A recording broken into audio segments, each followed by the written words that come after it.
इंसान के लिए दरवाजा बंद कर सकता है,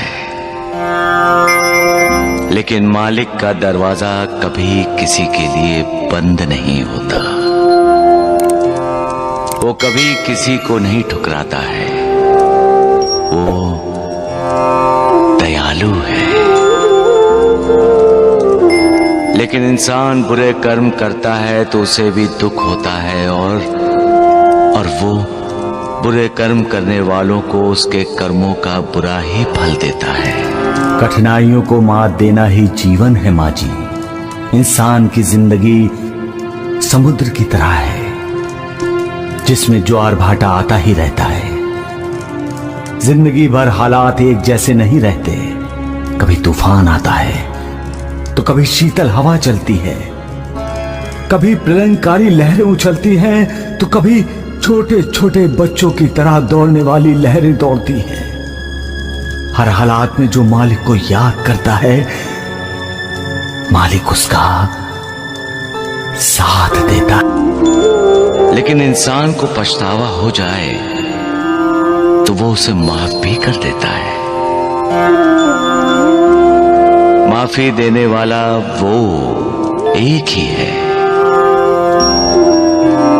माफी मांगनी है तो उसी से मांग लो।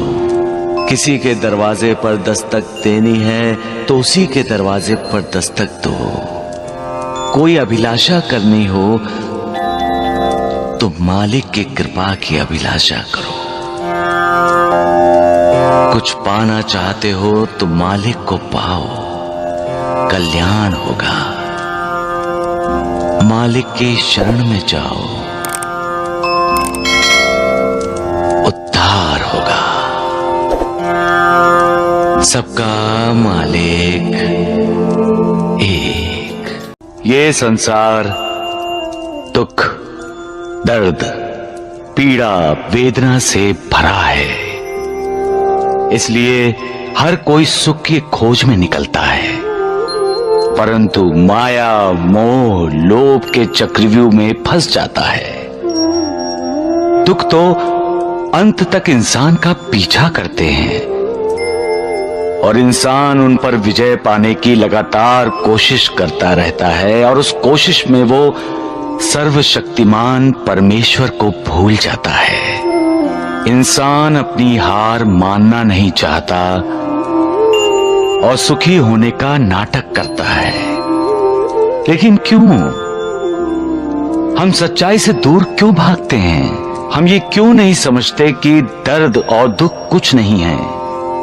जो है वो है सुख न प्राप्त होने का दुख। धन, दौलत, जमीन, जायदाद को मात्रा में तौला जाता है, लेकिन क्या यही इंसान के जीवन का उद्देश्य है? नहीं, उद्देश्य है मालिक को पाना। उस मालिक की भक्ति, उस मालिक का हर पल स्मरण करोगे तभी वेदना कम होगी, तभी दुख कम होंगे। संसार के दुखों से मुक्ति पाना है तो मेरी कथाएं सुनो।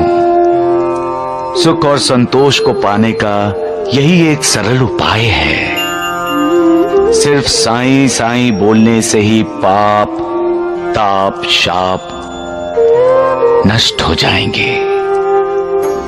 ईश्वर हम सब में वास करते हैं। जिसे हम अंतरात्मा की आवाज कहते हैं, वो ईश की आवाज होती है। हमारी अंतरात्मा हमें योग्य मार्ग का हमेशा दर्शन कराती है। इसलिए हर इंसान को अपनी अंतरात्मा की आवाज सुननी चाहिए। कभी कभी इंसान दुविधा में पड़ जाता है, क्योंकि जब उसके मन की आवाज उसकी अंतरात्मा की आवाज से टकराती है तो उसकी समझ में नहीं आता कि वो किसकी आवाज सुने। उस समय हमें अपनी अंतरात्मा की आवाज सुननी चाहिए, क्योंकि वो सच की आवाज है, ईश्वर की आवाज है, सबका मालिक एक। ओम साई राम भक्तों, मेरे प्यारे दोस्तों, मैं आशा करता हूं कि आप लोगों को यह समझ में आ चुका होगा कि आखिर भगवान जो है वो कभी भी किसी इंसान के लिए अपना दरवाज़ा बंद नहीं करते। भले एक इंसान दूसरे इंसान के लिए अपना दरवाज़ा बंद कर ले, लेकिन भगवान कभी दरवाज़ा बंद नहीं करते। इसलिए हमारे दिमाग में ये नहीं आना चाहिए कि हमारे पास भगवान नहीं, हमारा साथ नहीं दे रहे हैं। भगवान हमारा हमेशा साथ देते हैं। तो मेरे प्यारे दोस्तों, मैं आशा करता हूँ कि आप लोगों को मेरा यह वीडियो बहुत अच्छा लगा होगा। अगर आप लोगों को मेरा यह वीडियो अच्छा लगा हो तो आप मेरे वीडियो को लाइक शेयर कमेंट जरूर कीजिएगा। और लास्ट में यही कहना चाहता हूं मैं आप लोगों से कि अगर अभी तक आप लोगों ने हमारे चैनल को सब्सक्राइब नहीं किया है, यानी आप हमारे चैनल पर नए हो, तो आप मेरे चैनल को भी सब्सक्राइब कर लीजिए। तो मेरे प्यारे दोस्तों, आज के वीडियो में इतना ही। धन्यवाद। आप लोगों का दिन शुभ हो।